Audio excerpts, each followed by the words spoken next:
안녕하십니까. 서울 예스병원의 정형외과 전문의 관절을 맡고 있는 도현우 원장입니다.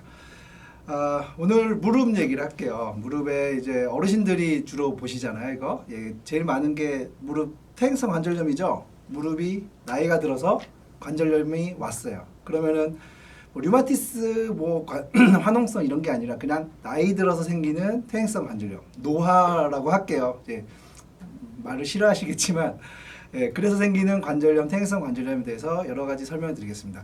뭐 기본적인 내용도 있고 못 들어보신 것도 있으실 거예요. 열심히 들으시면 아주 도움되실 거예요. 자, 이제 관절염 자체는요, 그냥 이제 의학적인 얘기를 하면 위에 뼈가 있고 무릎에 아래 뼈가 있어요. 위에 뼈 끝에 우리 그 닭다리 먹으면 나오는 물렁뼈 있잖아요. 연골이라고 해요. 그 물렁물렁한 그게 이제 탁탁하면 좋은데 그게 푸석푸석해지고 닳아서 없어지면 관절염이라고 하죠. 그래서 무릎에 엑스레이 찍으면 이렇게 있는데요. 엑스레이 찍다 보면 이렇게 좁아져요. 중간에 연골이 없어지는 거죠. 이렇게 해서 무릎이 닿았다, 뭐 부딪힌다 이런 얘기 하잖아요. 관절염이 진행되는 거를 얘기해요. 그래서 결국에는 뭐 다쳐서 생기는 것도 아니고 무슨 약을 잘못 먹어 생기는 것도 아니고 나이가 드시면서 많이 써서 생기는 관절염 자체를 퇴행성 관절염이라고 합니다. 자, 이제 원인은 진짜로 여러 가지가 있어요. 단순히 나이가 들었다고 생기냐? 우리 70, 80인데 어떤 분들은 되게 젊어 보이시고 50, 60인데 좀 나이 들어 보이시고 있잖아요. 무릎도 똑같아요. 연골이 나이하고 비례는 하지만 실제로는 정말 나이와 상관없이 나이가 80, 90이신데도 너무 건강한 무릎 가지고 계신 분들이 있고 일단 젊은 분들인데도 벌써 관절염이 오신 분도 있어요. 그러니까 원인이 여러 가지죠. 근데 쉽게 다 알고 계세요. 뭐 젊었을 때라 표현할게요. 노동을 많이 했어요. 일을 많이 하고 그 다음에 이제 몸이 무거워요. 내가 몸이 무거우면 무릎으로 일을 많이 시키겠죠. 서 있는 것 자체가 부하가 걸려요. 로딩이 돼요. 그러면은 연골이 하는 일이 많아질 거고 그 다음에 습관이 안 좋은 게 있는데 이게 뭐냐면 우리나라 사람들은요 옛날부터 바닥에서 생활했어요. 침대가 없었죠. 그러면 바닥에서 생활하려면 쪼그리고 앉았다가 또 쪼그리고 일어나야죠. 그러면 무릎은 이렇게 접혔다가 이렇게 펴져야 돼요. 이거를 계속하는 것 자체는 무릎에 너무너무 큰 일을 시키는 거예요. 그래서 서양 사람들, 침대 생활하고 의자 생활하고 하는 사람들보다 우리나라 사람들처럼 바닥 생활하는 사람들에서 관절염이 훨씬 더 많다는 통계가 있습니다. 엄청나게 차이가 납니다. 그래서 우리나라, 일본 이렇게 동양계 사람들한테서 관절염이 훨씬 더 많습니다. 그리고 이제 또 이거는 이제 아까 제가 외상하고는 상관이 없다고 했는데 옛날에 다쳤어요. 옛날에 무릎을 다쳐서 그 무릎 주위가 부러져서 막 수술을 했단 말이에요. 그러면은 뼈는 붙었다고 쳐도 뼈 모양이 변하겠죠. 그러고 나면은 나중에 그것 때문에 관절염이 올 수가 있습니다. 원인은 여러 가지지만 어찌됐든 대부분은 습관이라든지 나이라든지 생활 비만이라든지 이런 자연적인 현상에 의해서 생긴다고 생각하시면 돼요. 자, 관절염은 어디 생기냐? 편하게 머리끝부터 발끝까지 다 생겨요. 손가락, 발가락, 어깨, 여기 턱관절. 그러니까 관절염이 몸에 관절이 몇 개 있냐? 기억이 안 나요. 많아요. 되게 많은데 그 관절마다 다 생깁니다. 그래서 퇴행성 관절염이 제일 먼저 오는 데가 어딘지 아세요? 손이에요. 왜냐하면 손은 관절 하나하나가 여러 가지가 다 모여 있어요. 그러니까 무릎은 관절이 하나잖아요. 이게 하나가 아프면 아픈 건데 손은 여러 개가 있으니까 이 중에 한두 개만 아파도 손이 뻑뻑하게 아파요. 그래서 손에 오는 관절염은 50대부터 특히 여자분들은 폐경기 이후부터 생기는 경우도 꽤 흔합니다. 자, 오늘은 무릎을 얘기할 거거든요. 그래서 척추나 고관절 다 관절염이 오는데 유독 무릎에 제일 많이 오고 그 다음에 증상이 제일 빨리 나타나는데 또 무릎입니다. 자, 그래서 우리가 일단 관절염이 있냐 없냐를 따지는 거는 의미가 없는 게 아까도 얘기했지만 관절염은 0부터 0기, 1기, 2기, 3기, 4기까지 있어요. 뼈가 붙어버리면 4기거든요. 그러면 1기도 관절염이고 4기도 관절염이에요. 치료는 다 다르죠. 근데 관절염이 있냐 하는 거는 거의 70세, 75세 넘어가면 있다고 보시면 돼요. 나이 드시면 눈가 주름 생기는 거하고 똑같다고 생각하시면 돼요. 자, 관절염의 제일 많은 증상 일단 아파요. 그냥 아픈 게 제일 먼저예요. 뭐 할 때 아프고 사람마다 다 달라요. 이거는 여러 가지 이제 복합적인 구조가 있지만 다 다른데 무조건 아픈 게 먼저고요. 그 다음에 좀 심해지면은 부어요. 관절이 붓는 증상이 생기고 또 심해지면은 따뜻하게 열감도 생기고요. 뭐 소리도 날 수 있는데 소리는 젊은 분들도 날 수 있는 소리라서 이거는 구별하기가 조금 어려워요.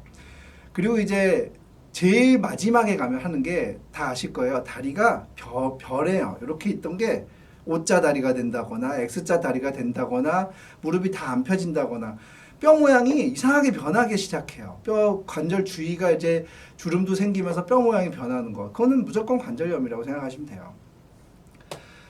자, 이제 또 어려운 얘기 하나 할게요. 아까 제가 잠깐 서두 얘기했는데 퇴행성 관절염 자꾸 얘기를 하는데 류마티스 관절염 들어보셨을 거예요. 류마티스 관절염인가 아닌가 퇴행성인가. 근데 여기 지금 시청하고 계시는 분들 중에서 연세 있으신 분들 어머니 아버님들은 류마티스를 생각하실 필요는 별로 없어요. 왜냐하면 류마티스라는 거는 나이 들어서 생긴 류마티스는 퇴행성 관절염하고 증상도 같고 치료도 거의 같아요. 물론 뭐 약의 어떤 세밀한 차이는 있지만 거의 비슷하고요. 류마티스 관절염은 특징적으로 젊은 분들한테도 생겨요. 심지어는 청소년기, 어린애들한테도 생기는 게 류마티스 관절염이에요. 그러면 그때부터 가지고 오던 증상들이 악화돼서 퇴행성으로 진행된 거, 이거를 나이 든 사람들의 류마티스 관절염이라고 해요. 그러니까 퇴행성이나 류마티스는 연세 있으신 분들은 비슷하게 치료하신다고 하면 되고요. 똑같아요. 주사 맞고 약 먹고 심하면 수술하고. 근데 이제 젊은 분들 있잖아요. 어린 사람들 10대, 20대, 30대, 40대 이런 분들은 수술하고 이제 좀 다른 얘기하고 이제 약이나 주사 쪽으로 주로 가고 있어요. 그래서 이제 증상은 아침에 심하고 저녁에 이런 거하고 다 이제 되게 디테일하게 있어요. 세밀하게 있지만 실제로는 퇴행성에 대해서만 신경을 좀 쓰시면 될 것 같아요. 자, 관절염 여러 가지 몇 번 얘기했어요. 내가 관절염인가? 궁금하잖아요. 무릎에 뭐 나이가 들었으니까 관절이 왔네. 아유 벌써 관절 닳았네. 이거는 증상만 가지고 알 수 있는 건데 증상을 가지고 여러 가지 좀 몇 개를 얘기할게요. 아까 얘기한 거 무릎이 부어요. 뻑뻑하니 붓고 무릎이 한쪽은 부었는데 한쪽은 안 부어요. 그러면 아 이거 관절이 꽤 있나 생각할 수 있고요. 소리는 애매하긴 하지만 없던 소리가 나시면 그것도 관절염일 수 있습니다. 그 다음에 무릎은 구부리고 피고를 잘해야 되는데 다 안 구부려지고 다 안 펴지면 무릎 아래 뼈에 변형이 있는 거예요. 그러면 관절염이고요. 계단을 올라가고 내려가고가 이제 좀 힘들어지는데 여기서 되게 중요한 얘기 하나 할게요. 올라가는 건 그나마 올라갈 수 있어요. 근데 계단 내려갈 때마다 아야 그리고 탁탁 내려가는 게 아니라 좀 창피하지만 한 발 이렇게 내려가신 분들이 있거든요. 이건 거의 관절염이라고 보시면 돼요. 다쳐서 생기거나 급성이 아니고 나 그렇게 해왔다라고 하신 분들은 그냥 관절염이 있다고 생각하시면 돼요. 정도의 차이는 있지만 그 다음에 관절염 오래되시는 분들은 이게 다리 모양이 이렇잖아요. 근데 몸이 이만해요. 그러니까 위에는 뚱뚱하고 다리는 얇아요. 아유 관절염 오는데 정말 위험한 요소예요. 그러니까 몸이 전체적으로 균형이 잡히고 근육이 다리 쪽에도 근육이 좋고 위쪽에도 날씬하고 이게 정말 좋은 건데 위는 통통하고 다리 얇은 분들 있잖아요. 뭐 어렸을 때는 다리 얇다고 좋아하시면 나이 드시면 이거 정말 위험한 얘기예요. 그 다음에 이제 아까도 얘기한 무릎에 뼈가 툭툭 튀어나오고 변형이 돼요. 각도가 O자 다리가 되고 X자 다리고 이런 것도 안 좋고요. 그 다음에 이제 이거는 초기 증상 중에 하나인데 이렇게 앉아 있다가 영화를 봐요. 아니면 차를 오래 타요. 오래 타고 이러고 있다가 자 영화 끝났어요. 딱 나가려고 그러면 아야 하고 한 못 걸어요. 그러다가 한 1분 정도 걷다 보면 괜찮아져요. 차를 타고 고속도로를 가다가 휴게소를 갔는데 처음에 일어나기 으악 힘들어서 휴게소 가고 나면 또 괜찮아요. 이러고 관절염 맞아요. 가능성 되게 많으니까 이거는 꼭 진단 받으셔야 돼요. 자, 그래서 관절염이냐 이런 아까 증상들 봤잖아요. 그러면 이거 진짜 관절염인가? 치료할까 말까 고민하잖아요. 그냥 혼자 판단하지 마세요. 주위에 가면 정형외과 많잖아요. 정형외과 가면 엑스레이 하나로 판단이 됩니다. 이거는 엑스레이 뭐 MRI, CT 같은 정밀 검사 안 해도 돼요. 엑스레이만 찍어도 관절염입니다, 아닙니다. 관절염이면 몇 기입니다가 나와요. 그러면 이제 그 기수에 따라서 치료를 하는 거는 그 담당 선생님이 의사 선생님이 판단해 주시겠죠. 어쨌든 본인이 관절이 있다 없다고 증상이 있으면 바로 가셔서 치료하시면 돼요. 자, 관절염은요. 아까 제가 1기, 2기, 3기, 4기 나눴잖아요. 교과서에는 의학적으로는 되게 이게 막 이게 세밀하게 나와 있어요. 근데 쉽게 말하면 관절이 닳는 정도를 얘기해요. 근데 1기가 그나마 괜찮은 거고 4기가 안 좋은 건 당연한 거죠. 근데 1기, 2기, 3기까지는요. 3기까지는 치료 방법이 비슷해요. 그냥 뭐 요거도 하고 해보고 다 비슷해요. 그런데 이제 4기가 되는 순간부터 치료가 확 바뀝니다. 이제 그거는 천천히 좀 설명을 드릴게요. 1, 2, 3기까지는 정도의 차이는 있지만 분명히 치료가 비슷하고 웬만한 치료들이 효과를 볼 수 있어요. 근데 4기가 넘어가는 순간부터는 치료가 좀 달라집니다. 자, 그래서 엑스레이 이제 찍으면 선생님들이 얘기해요. 벌어졌네요, 붙었네요. 근데 또 신기한 건 전체가 다 붙지 않고요. 한쪽만 붙은 경우가 많아요. 보세요.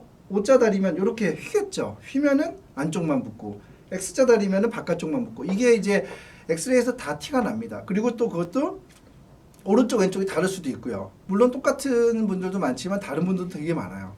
그러면 그 엑스레이 가지고 보세요. 여기 좁아졌죠, 늘어났죠. 이것만 확인한 다음에 치료를 해요. 그래서 4기라고 하면 우리가 제가 1기, 2기, 3기, 4기 나눈 기준은 엑스레이 가지고 나누는 겁니다. 다른 검사가 필요 없고요. MRI, CT가 아니라 엑스레이만 가지고 나눌 수 있어요. 그래서 4기 같은 경우에는 엑스에서 안쪽이든 바깥쪽이든 전체 다든 그냥 딱 붙었어요. 중간에 벌어진 게 하나씩 붙어 있으면 이게 4기다. 그냥 이제는 연골이 없나 보다라고 생각하시면 됩니다.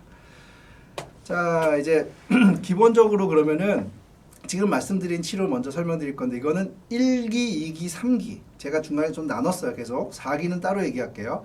1기, 2기, 3기까지 치료하는 환자분들에 대해서 먼저 쭉 얘기를 할게요. 처음에는 일단 의사가 하는 거 말고 본인이 환자 스스로 할 수 있는 거 여러 가지 설명할게요. 많이 걷는 거 안 좋아요. 막 걷는 거 주위에서 그래요. 관절염 있으면 빨리 걸어야 된다. 뭐 해야 된다. 걷는 것 자체가 서 있는 것 자체가 내 몸무게가 무릎에 일을 시키고 있어요. 사람 무릎은 크게 두 가지 일을 해요. 하나는 구부렸다 폈다를 하고요. 하나는 위에서 버텨줘요. 구부렸다 폈다는 관절염하고 상관이 없어요. 근데 버티는 거, 서 있는 거, 걷는 거, 뛰는 거 이런 것들은요. 계속 연골한테 일을 시켜요. 그래서 연골이 일을 많이 하면 연골이 닳는 게 빨라지죠. 이미 닳아지고 있는 상황에서 거기다 더 가속화시키면 안 되겠죠. 그래서 제일 많이 물어보시는 게 나 1시간은 걸어도 돼요? 30분은 걸어도 돼요? 그게 이제 의미가 없는 게 1시간은 안 되고 30분은 된다 하는 게 없습니다. 환자마다 차이도 없고요. 결론은 많이 걸으면 걸을수록 어쨌든 30분이나 1시간이든 일부러 걷는 것 자체가 무릎에는 도움이 안 돼요.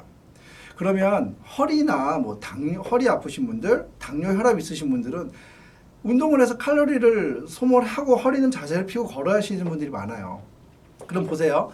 당뇨 혈압 있는 분들은 칼로리가 나가면 되잖아요. 그런데 꼭 걸어서 나가시려고 하지 말고 자전거를 탄다거나 스트레칭을 한다거나 아니면은 수영을 한다거나 다른 방법들이 있어요. 몸을 많이 써서 어쨌든 대사량이 많아지면 칼로리는 없어지거든요. 그렇게 해서 당이랑 혈압을 유지하셔야지 제일 편하죠. 솔직히 탄천 걸어다니고 놀러다니면 제일 편하시니까 걷는데 그것 자체는 무릎은 일을 계속 시키는 게 됩니다. 그래서 무릎에 하중이 안 가려고 많이 좀 창피할 수 있지만 지팡이를 쓰신다거나 아니면은 계단을 자꾸 내려가는 걸 하거나 이런 거 하지 마시고요.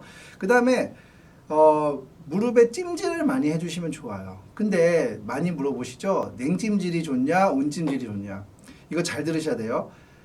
내가 다쳤다거나 다쳐서 아프거나 아니면 퇴행성 같은 경우에는 무릎이 부어요.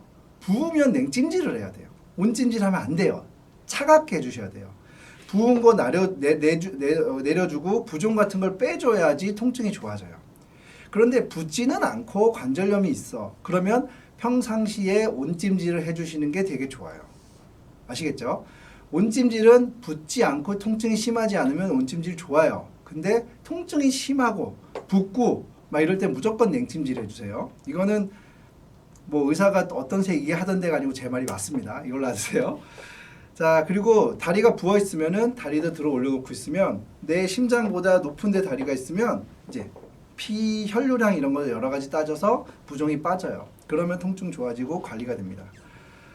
그래서 이건 이제 본인이 하시는 거고요. 의사 선생님들이 병원 가면은 관절염입니다 하면서 치료하는 게 여러 가지가 있는데 제일 먼저는 약이랑 약 주고 물리치료하세요 그러거든요. 약을 드시면 퇴행성 관절염이잖아요. 염증이에요, 이것도. 그러니까 소염제를 드시면 염증이 적어지겠죠. 물론 관절염 치료가 되는 개념은 아니고요. 증상이 완화되는 개념이에요. 그래서 약을 드시면 확실히 좋아지는 건 맞습니다. 그러면 이런 얘기 제일 많이 해요. 나 약 먹고 좋아지면 이건 뭐 의미 없죠. 진통제 먹고 좋아지는 게 그렇지 않아요. 어머니도 감기 걸렸을 때 열나면 해열제 먹죠. 똑같아요. 일단 증상을 낮춰놓고 봐야 치료가 됩니다. 그래서 소염제 드시는 것도 괜찮고요. 뭐 파스 붙이는 거 다 좋아요. 물리치료도 나쁘지 않아요. 뭐 물리치료 해가지고 무릎 주위 근육을 풀어주고 관절 완화시키는 거 좋습니다. 그 다음에 아까 말씀드린 여러 가지 운동을 하는데 나쁜 운동 빼야죠. 계단 내려가기, 쪼그리고 앉기, 많이 걷기, 뭐 등산 이런 걸 하면 안 좋고요. 제일 좋은 거는 집에 혹시 자전거 있으면 그냥 집에서 타는 사이클 있잖아요. 그러면은 테레비 딱 틀어놓고 드라마 보시면서 한 3, 40분 이렇게 타시는 거예요. 자전거를 타면 뭐가 좋냐면 내 몸무게는 안장이 받고 있어요. 그러니까 내 몸무게는 무릎한테 전달이 안 돼요. 근데 무릎은 막 움직이고 있잖아요. 그러니까 얘네들은 운동은 하되 위아래 부하가 안 걸려요. 그러면은 얘네들은 되게 좋은 거죠. 수영도 똑같아요. 몸에 둥둥 떠 있는데 내 몸은 무게는 물이 받아주고 있고 나는 다리만 첨벙거려요. 그러니까 무릎 주위 근육은 좋아지고 위아래 눌리는 일은 안 하는 거죠. 그러면 이거는 관절염은 진행이 안 되고 주위 근육만 좋아지니까 통증도 좋아지고 관리가 되는 거예요. 쪼고리가 앉기, 뭐 등산, 탁구, 야구, 농구, 축구, 뭐 배드민턴 뭐 다 좋은 거 없어요. 그러니까 좋아하시는 분들이 있으니까 조금씩 줄여서 할 수 있는 만큼만 해주시면 돼요. 그 다음에 의사가 주사 맞자고 하거든요. 주사를 맞는 경우는 이제 흔히 말하는 염증 주사, 그 다음에 연골 주사라고 해요. 이 주사들은 대부분 우리나라에서는 다 보험 적용을 받고 있어요. 물론 이제 관절염 진단을 받으신 분들은 의료보험 혜택을 받아서 비용도 저렴합니다. 좋습니다. 그래서 염증이 심할 경우는 의사가 염증 주사를 같이 놓거나 염증 주사만 놓고요. 염증이 심하지 않은데 관리를 할 때는 연골 주사를 놔요. 연골 주사 효과는 또 다시 말씀드릴게요. 상당히 효과적이고요. 아주 무릎 보는 의사한테는 상당히 좋은 친구가 돼 있어요. 이거는 치료하는데 정말 좋은 툴이 돼 있습니다. 그리고 또 하나 얘기할 게 물 뺀다고 해요. 들어보셨을 거예요. 관절에 물을 빼내 만에. 이건 되게 중요한 얘기인데 물이 왜 찰까요? 관절염 있을 때 물이 왜 차냐면요. 물은 관절염 있을 때만 차는 게 아니고 여러 가지 원인에 의해서 엄청나게 찹니다. 그런데 물이 차는 거는 기본적으로 관절에 뭐가 문제가 있어서 차는 거예요. 문제가 있으면 그거를 보호하려고 덜 아프게 하려고 내 몸에서 알아서 나오는 게 물이에요. 그러면 물 찼으니까 물 빼면은 금방 기분은 좋아지고 관절이 부드러워져요. 근데 문제는 그대로 있으니까 또 차는 거죠. 그래서 어르신들이 물 빼면 또 차. 맞아요. 맞는데 의사들이 물 빼자고 하는 이유는 너무 많이 부어서 이게 도저히 무릎에 움직이는데 불편하거나 아니면 이게 진짜로 관절염 물인지 아니면 고름 있죠. 농인지 피가 섞였는지 이런 걸 확인하려면 빼서 눈으로 봐야 되거든요. 그럴 때 빼는 거죠. 그래서 그거는 의사 판단에 좀 맡기시면 됩니다. 나는 물 뺐더니 좋아졌다.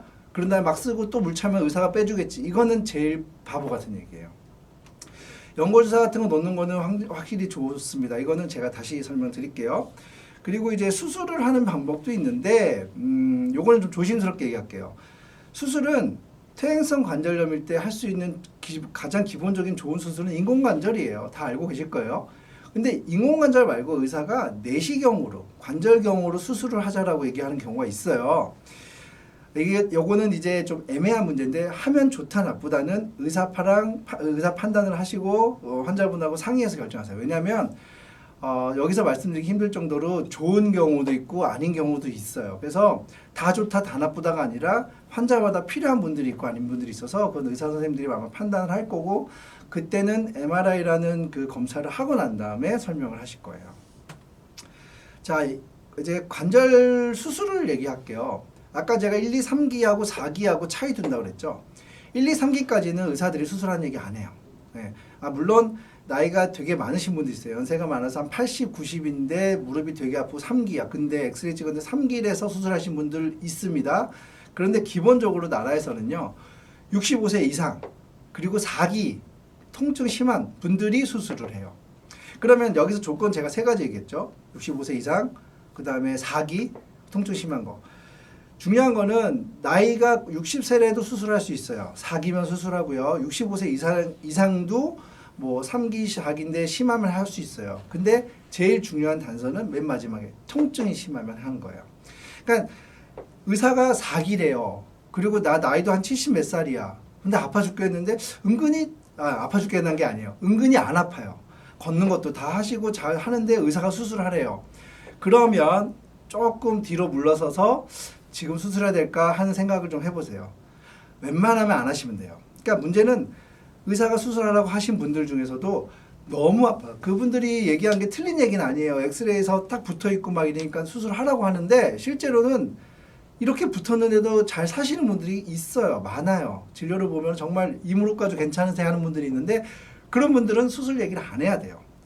버티시다가 결국에는 내가 스스로 나 이 무릎 가지고 이제 보행이 힘들겠다. 사는데 이거 가지고는 삶의 질이 너무 떨어진다 할 때 수술을 하시면 돼요. 인공관절은 퇴행성 관절염처럼 수술해놓고 나면은 다시 원상복구할 수 있는 수술이 아니에요. 뼈 깎고 우리 임플란트 넣듯이 새로운 임플란트를 넣는 거거든요. 그래서 요거는 아주 좀 조심스럽게 생각을 하셔야 되는데 근데 아프면 또 주저하지 마세요. 인공관절 수술 효과는 상당히 좋습니다. 자, 그 다음에 이제 요거는 되게 어떻게 보면 제일 많은 환자분들이 듣고 싶어 하는 얘기예요. 주사 얘기할게요. 의사들이 주사를 놓자 뭐 하는데 이제 들어보셨을 거예요. 제가 일단 연골 주사 얘기를 할게요. 연골에 놓는 주사예요. 말 그대로 예전에는 이 연골 주사가 초창기에는 그 막 알레르기도 많고 합병증도 많았어요. 무릎에 주사를 놓는데도 막 이상한 알레르기 많고 그랬는데 요즘은 그거 없다고 보시면 돼요.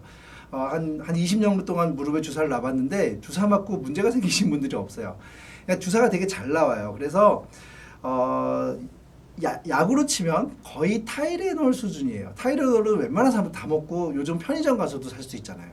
그래서 되게 안전해요. 그리고 효과는 상당히 좋습니다. 그래서 연골 주사를 맞으시면 아까 1기, 2기, 3기 아직 4기가 안 돼 있는 붙어있지 않은 분들한테는 연골 주사를 맞으면 한 세 가지 효과가 있죠. 염증이 적어져요. 그 다음에 관절의 윤활유 역할을 하기 때문에 부드러워지고요.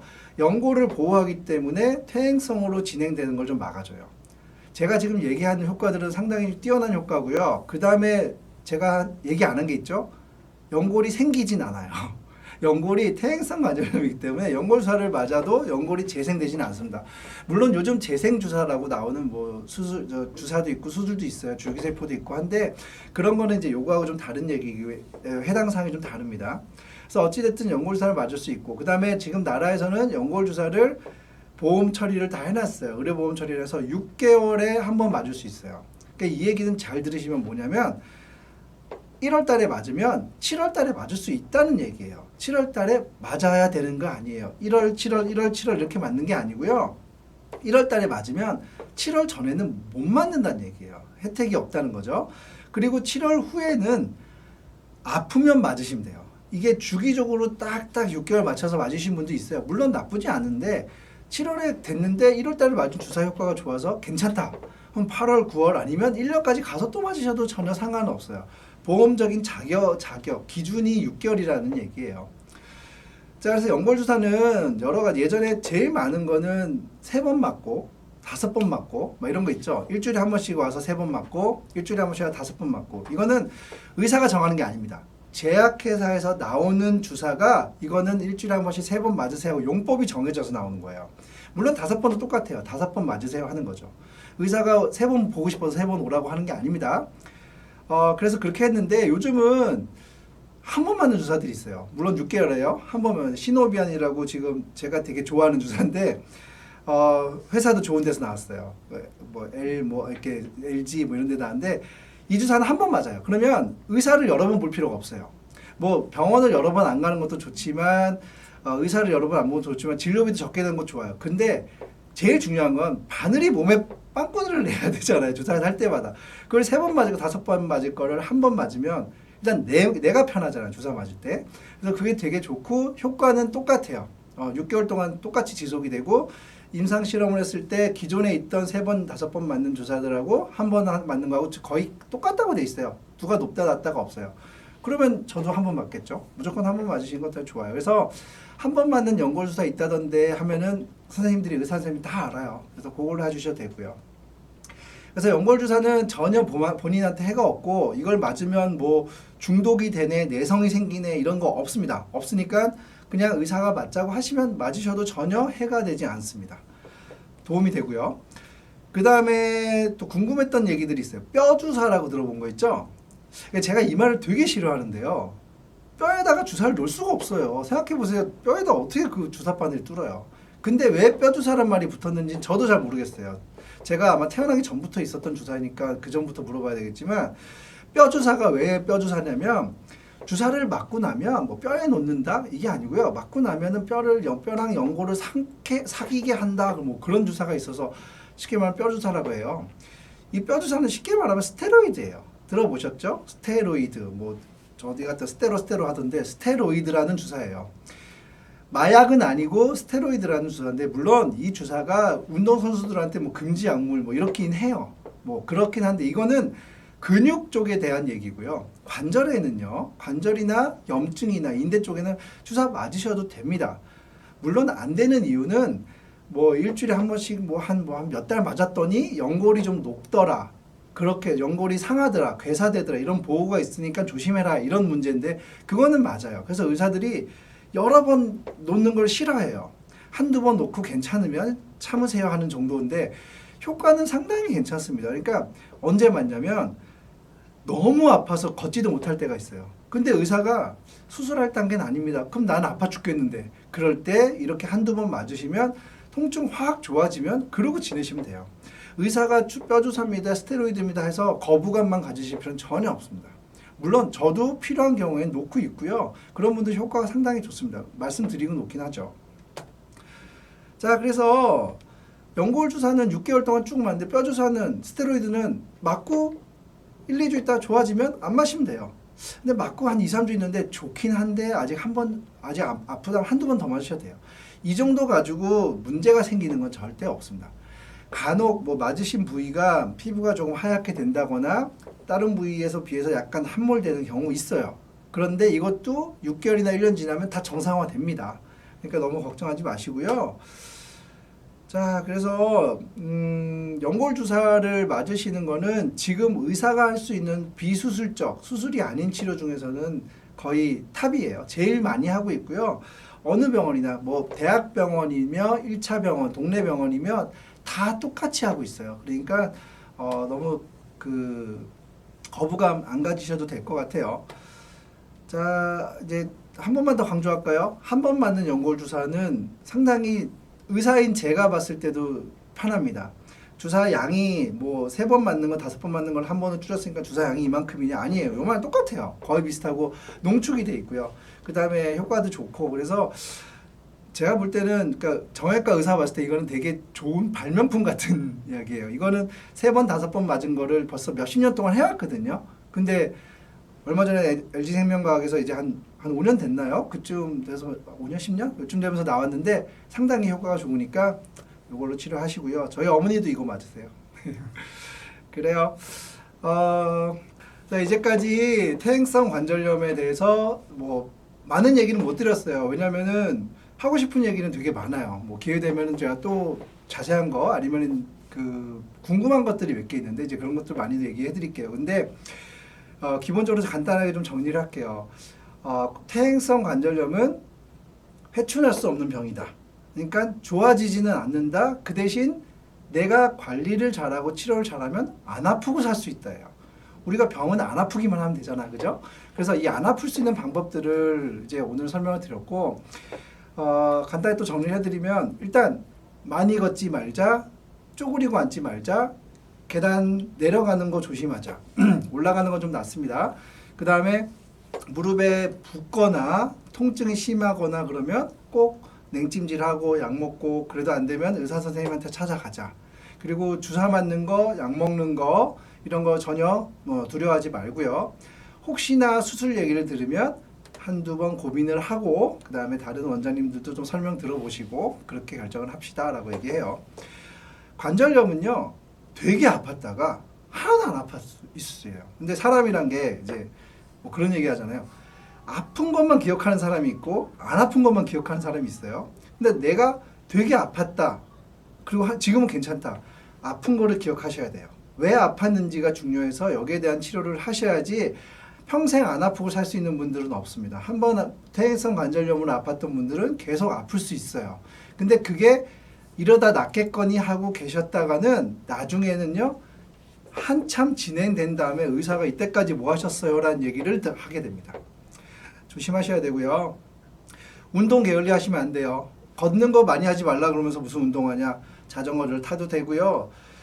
제일 좋은 운동 하나 가르쳐 드릴게요. 이거 진짜 하기 쉽고 간단한데 제일 재미없는 운동이에요.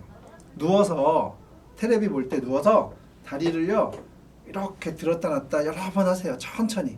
으쌰으쌰가 아니고요. 천천히 들었다가 천천히 내리고 다시 올렸다가 내리고 이걸 양쪽을 번갈아 가면서 하잖아요. 이게 무릎 운동엔 제일 좋은 운동이에요. 이거는 어린애들부터 나이 드신 분들까지 할 수 있잖아요. 생활을 하세요. 그러면 무릎은 거의 건강이 보장된다고 보시면 돼요. 자, 그리고 조금 비만하신 분들은 분명히 살을 빼시면 무릎도 좋아지고 허리도 좋아지고 본인 기분도 좋아집니다. 그리고 이제 먹는 것도 조심하셔야 돼요. 결국에는 혈압, 당뇨 높으신 분들이 관절염도 높아요. 이게 상관이 없긴 하거든요. 근데 대체적으로 혈압이나 당뇨 있으신 분들이 무릎, 허리가 안 좋은 분들이 많습니다. 이거는 의학적으로 직접 상관은 없지만 생활 패턴이라든지 여러 가지 이런 것들이 다 연관이 있기 때문에 그래요. 운동 들었다 놨다 많이 하시고 등산 같은 건 좀 피하시고 아플 때 제때 약물 치료하시고 이게 관리하는 법이에요. 그리고 혹시 아프시면 꼭 병원 가세요. 좋아지겠거니 절대 아닙니다. 좋아지더라도 그거는 일시적으로 좋아지는 거지 병이 낫는 거 절대 아닙니다. 그리고 의사 선생님이 심하지 않으면 약 드세요, 주사 맞으세요, 연골주사 맞으세요 하는데 피하지 마세요. 그거는 별거 아닌 치료지만 상당히 무릎의 건강에 도움이 됩니다. 그리고 이제 아까 말씀드린 여러 가지 운동, 다리 드는 거, 사이클, 그 다음에 수영 같은 거 챙겨서 해보세요. 그리고 인터넷에 보면 무릎 주위 근육 강화하는 운동, 뭐 이렇게 젊은 사람들 열심히 막 스쿼트하고 막 헬스하고 이런 거 아니고 가벼운 운동들 많이 나와 있거든요. 뭐 그게 다 좋은 거 맞아요. 근데 내가 할 수 있는 것들이 딱 정해져 있잖아요. 해보고 이게 나는 낫네 그러면 그것만 열심히 하세요. 그 하나라도 열심히 하시면은 무릎엔 분명히 도움 되고요. 저분은 이게 좋고 이게 좋은데 다 따라하다가 무릎 망가질 수 있어요. 내가 하기 편한 거, 내 실생활에 적용할 수 있는 것만 하시면 돼요. 자, 그래요. 이제 여러 가지 설명 다 드렸고 뭐 관절염 얘기는 정말 할 게 많아요. 그래서 외래 오시면 환자분들 엑스레이 찍고 그 엑스레이 소견, 그 세밀한 소견 다 설명드리면서 여기가 아파요, 저기가 아파요, 그 다음에 이거 할 때 아프세요 이렇게 봐서 퇴행성이다 아니다도 진단해드리고 그리고 그분들한테 어떤 분은 이게 좋다라고 자세히 설명을 해요. 근데 오늘 제가 얘기한 거는 큰 얘기예요. 퇴행성 관절염이 큰 얘기고 뭐 관절은요 결국에는 유지하는 겁니다.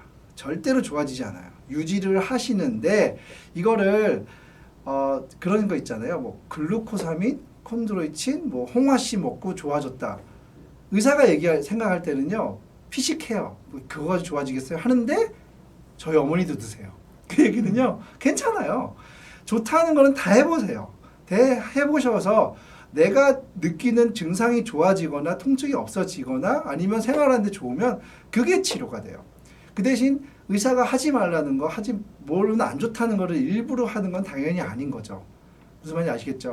제가 아는 환자분 중에 마라톤 하시는 분이 있어요. 할아버지가 나이가 69세예요. 근데 지금도 하프 마라톤이죠. 그러니까 한 20km 이상을 매번 대회에 나가고 하세요. 근데 그분을 제가 볼 때마다 막 답답해 죽겠는 게 그분 엑스레이를 보면요. 아까 계속 얘기했던 사기예요. 딱 붙어 있어요. 그런데 걸어서 외래 들어올 때 보시면 쩔뚝쩔뚝 거리면서 겨우 들어오세요. 그래서 아니 아버님 그런데 어떻게 마라톤을 하세요? 그러면 동원장 나는 마라톤을 하면 안 아파 그래요.